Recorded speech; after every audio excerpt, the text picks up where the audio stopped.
So I'll be lifting the curtain on the hustle of 4 startup co-founders whose business project, named Airbuy, recently won MIT Global Startup Labs competition at Wits University. We'll be looking under the hood of their hustle, as it were. A really interesting conversation, a sneak peek into the life and mindset of startup founders doing their thing right here in Johannesburg, South Africa. Take a listen. So fellas, say hi to the people. Just say your name and what you do at Airbuy. Hi, my name is Jabulo Makatini, and I focus more on the marketing side at Airbuy. Hi, my name is Tapanko, and I am the CEO of Airbuy. Hello, my name is Smonelo Nkosi, and I focus on strategy of Airbuy. Hi, my name is Gabriel Twala, and I focus on the technical side of Airbuy. Yeah, so you guys attended the MIT Global Startup Labs sessions at Wits University. What's the biggest or most important thing you learned there? It's about building a business around your product is the most important thing that we learned. They gave us a lot of business tools, like getting your market research in check, figuring out your customer lifetime costs or customer lifetime value, stuff like that we weren't really queued up on. So, yeah. And so as a tech head, is it often difficult to balance the need to have a business mindset as well as care about every single last piece of code? Well, they also taught us to actually, before starting to code, starting to touch your computer, you must actually wireframe everything. So now make sure that everything loops around each page that you want on your app or maybe your website, and make sure everything is functional before actually touching code. And so what would you say is the biggest aspiration you have when you look at other tech ecosystems outside of Africa? Now, there's a lot that makes us unique, and we're going to get into that relative to more developed countries and developed scenes. But what is one of the things that you look at, say, looking over at Silicon Valley or London or Tel Aviv or places like that, that you aspire to as a startup founder or co-founder? One of the key things is that, in Silicon Valley, they have this culture of fail fast. I think if we can implement that in South Africa, actually, or Africa, we can achieve a lot. And besides failing fast, is that startups in the US and Silicon Valley take time to develop their businesses before they can make profit. They don't just make profit. If they make profit, they just throw it into scaling and growing the businesses. So that also inspired me, because most of us here, when we start making 100,000 rands or 100,000 US dollars and everything, it's a party. But for them, it's not. They rather spend 6 months in an office, no renting or anything, just renting an office and just showering in a gym just to grow their businesses and the culture. So if we can implement that and not treat like our startups like a 9 to 5, where you just get in an office like 9 a.m. and then 5 p.m. just go home. No, just set like 100-hour per week and then, take it from there. Yeah. All right, so Njabula, this is not your first taxi ride, my man. Yeah, no, I've been in this taxi before. So, yeah, I mean, we have a history. I interviewed you some years back about another startup that you co-founded that actually did quite well in the hardware space.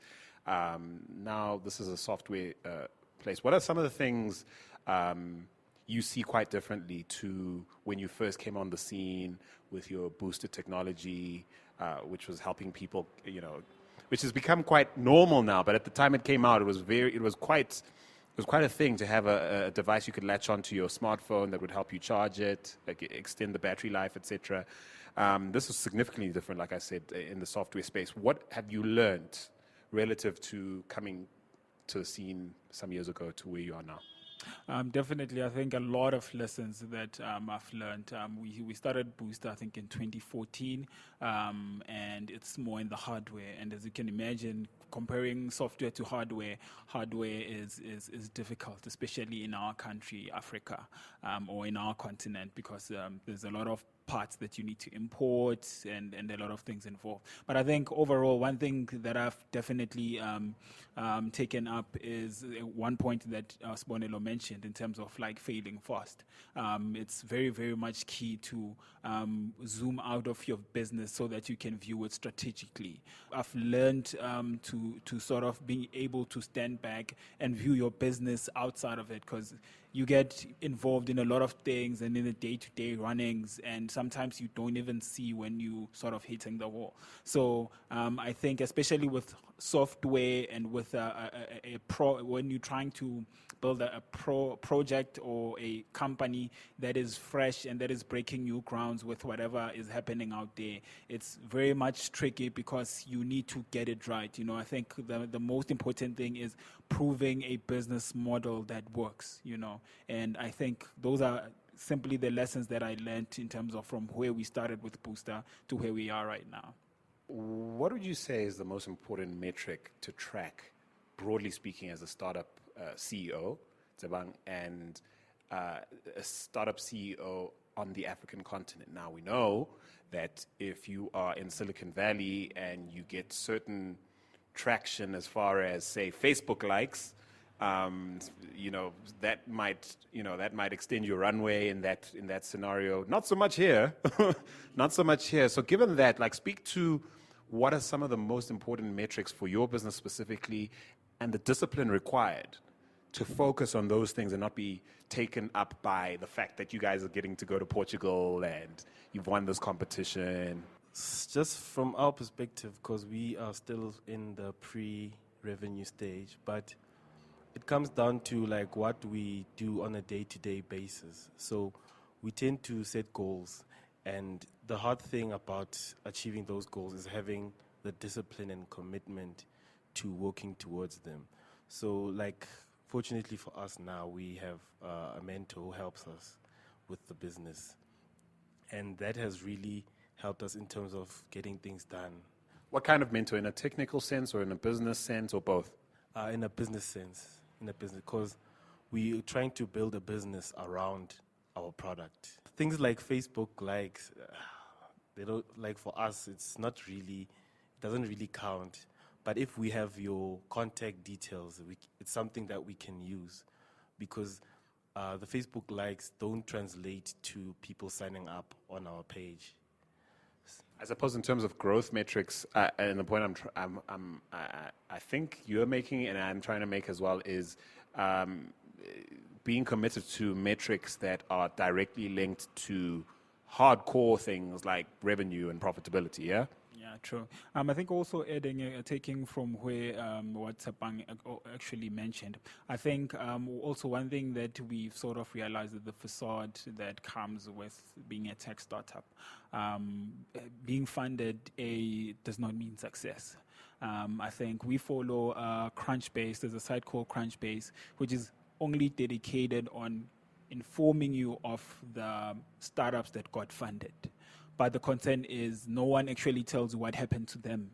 Because when you start to scrutinize and follow up on it, others have shut down for various reasons, because it all boils down to the metrics. How do you sort of define the metrics and stuff? So for us, it all boils down to the consumers, because we can create something that might convince Andile Masuku. We can create something that can convince a VC who's a billionaire, and they might be willing to give us like 5M. But it all boils down to the user at the end of the day. And I think one thing that we've been sort of stressing and putting all our energy on is the user, is getting it right with the users. As long as we can get it right with the users, it doesn't matter whether you have funding or not. I think you are guaranteed to success. Let it sort of cover the need of the user. Let it be a solution that is relevant to that user, because it can make sense in a projector presentation, but to the user, you might be quite off. So let's talk about failure and the culture of failure, or the lack thereof, in our particular ecosystem. It doesn't go down well around here to be like, I started this business, it didn't work out.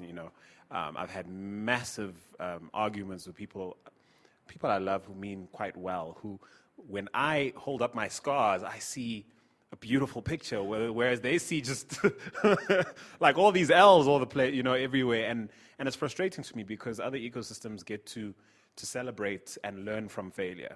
I want to talk about the potential for failure in every startup, and I want you to to give me an honest assessment of how you guys might come to decide that this hasn't worked out, and you guys might need to pivot, might need to shut everything down altogether and try something else. How would you arrive at that conclusion?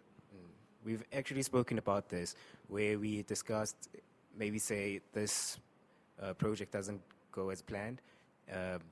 What would we do next? So we have, as startups, it's advised to actually have plan Bs or something else that you might actually do, which we've got like 3 other projects, but we felt like Airbuy is actually the most viable one for now, and that's the one we actually putting our energies in. So until we feel, maybe after a good, say, a year, then we might actually start talking and saying, is this going somewhere? Or, guys, we need to do something else, because we're not getting what we actually looking for, That's money, being able to live off this company. That's number one. Because apparently, it is a case actually where you start making money after a good 2 years or 3 years. So will we be able to survive, during those 2 years with this project? So now that's also like a major concern. And also adding on that, the year we'll pivot the project completely. We're gonna break down the project into 4 actually, 3 months. So the first 3 months we try this model. If it doesn't work completely, we pivot the model. But still Airbuy, we introduce the next model in the next 3 months and try to get as much as surveys that we can. If it fails also, we pivot until the year is complete, and now we say like, we've tried different models, because we've been studying. One thing about MIT is that they've been teaching us about business canvases and all this stuff, how to implement your business and how to go about it. So you don't have to scratch your project firsthand when it doesn't succeed. Maybe there's something wrong that you don't even realize. Just go back to the drawing board and just point out the mistakes and everything, and go back again with the different approach. And if it doesn't work, also go back again until you're done with all your models. So that's what we're planning to do. Yeah. And so you guys touched on something quite interesting, this idea of how do you survive through that process? I mean, a year is a long time, and I know at least 2 of you guys are fresh out at varsity, right? And the other 2 you guys are now pretty much veterans in the startup scene.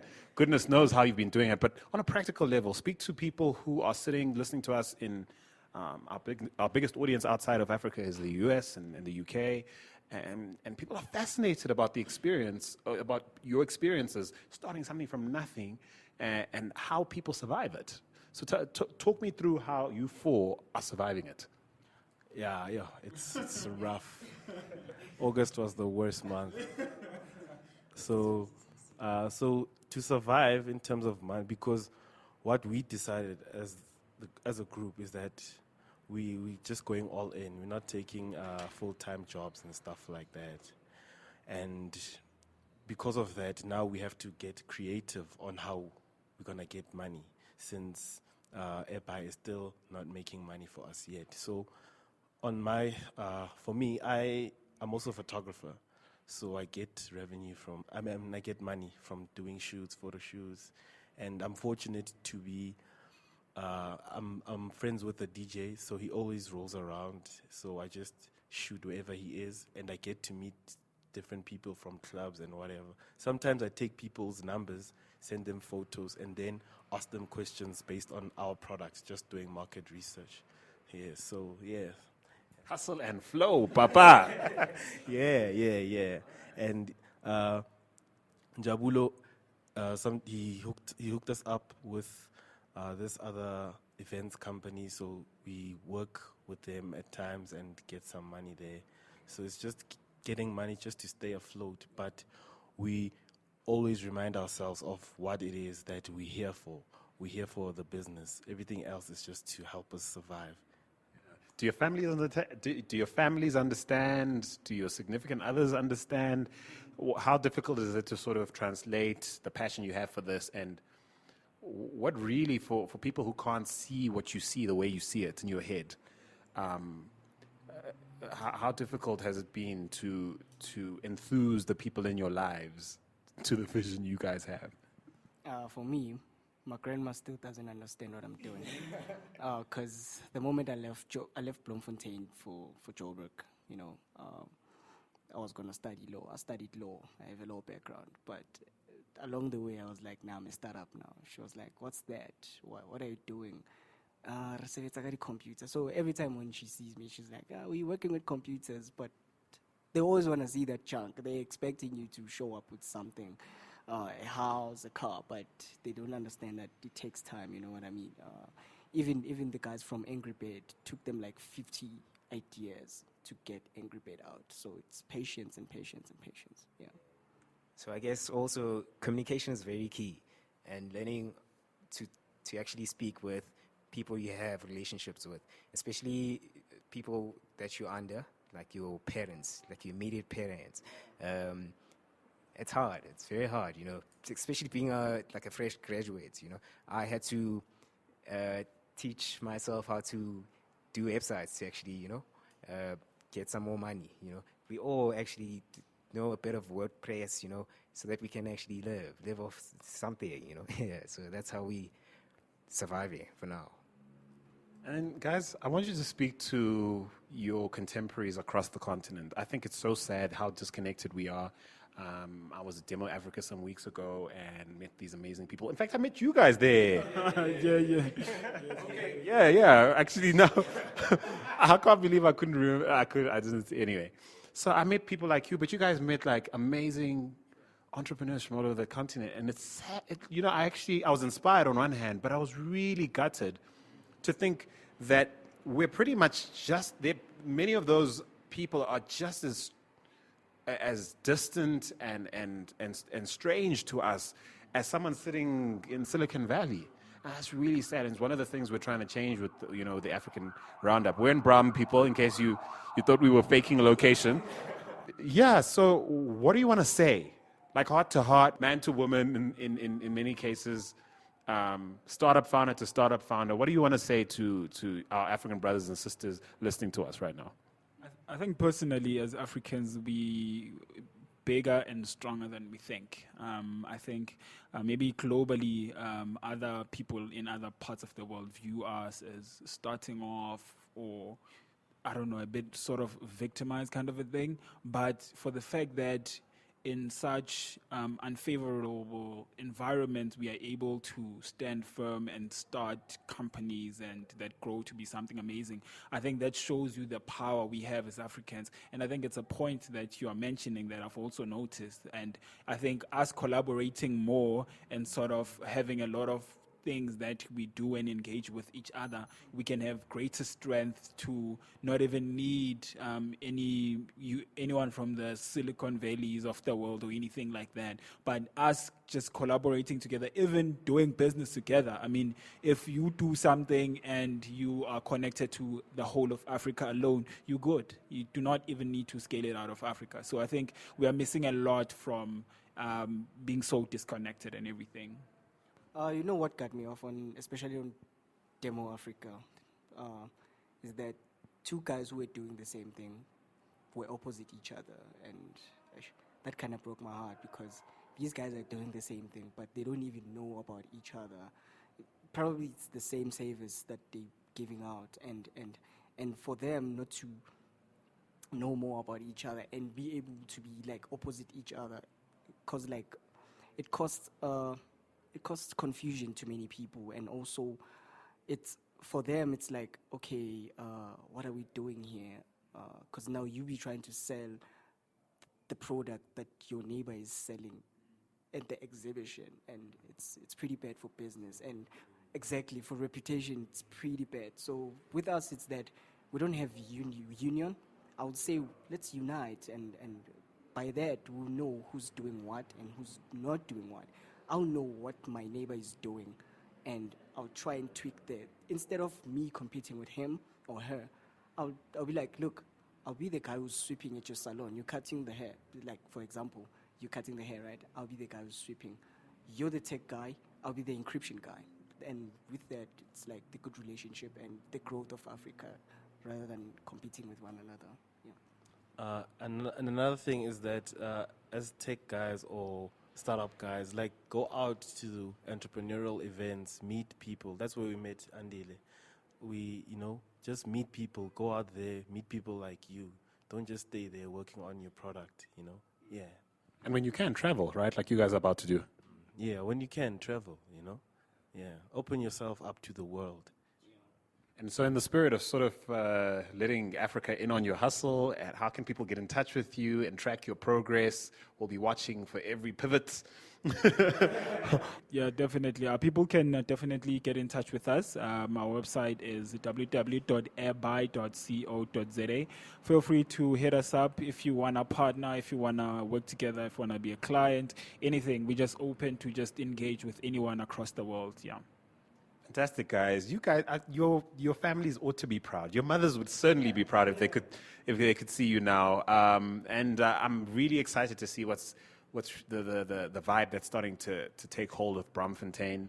For those of you who are not familiar with Johannesburg, Braamfontein is an urban precinct just one bridge away from Johannesburg city center proper.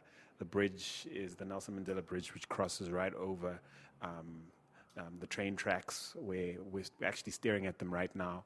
And this place is really becoming a hotbed of innovation, and I'm really excited about it. Silicon Braam is how it has to go down over here, with you guys all up in the mix. So congratulations to you. Enjoy your trip to Portugal. Come back quickly to keep that hustle going, yeah? Definitely.